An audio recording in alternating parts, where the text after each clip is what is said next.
అప్పుడు వాళ్ళతో అన్నాను, బాబు రే మీరందరూ నన్ను లారీ ఎక్కించాడు. బాబు ఎక్కించలేమన్నాడు. ఊరి నీకు దండం పెడతాను రా బాబు. పాప నలుగురు తీసి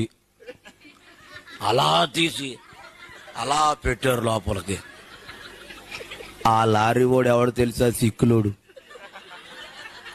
ఆడికేమో తెలుగు రాదు, నాకేమో హిందీ రాదు. ఆడు లోపలికి వెళ్ళాక అంటాడు, కేకే అంటున్నాడు.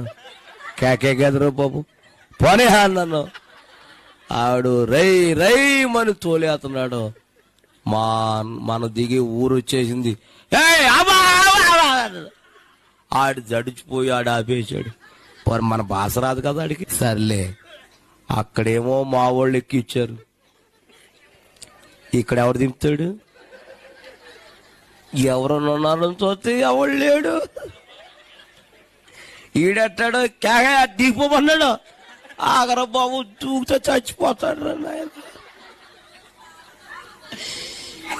ఆడితో అన్నాను, రే నువ్వు నన్ను దింపాలరా అన్నాడు. ఆడట కేహే, ఒరే కేకే లేదురా నాయన, టైం అయిపోతున్నా, నువ్వు నన్ను దింపాలరా అన్నాను. కేహే అన్నాడు. ఆడికి ఎన్ని సైజు చేసినా అర్థమవుతలేదు.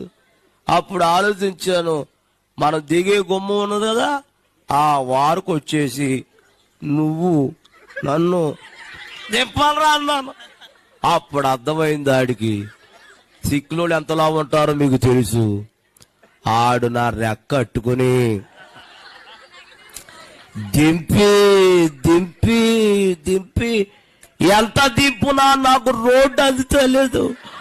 ఆడు నాతో పాటు దిప్పి దిప్పి దిప్పి నా మీద బాబు పడిపోయి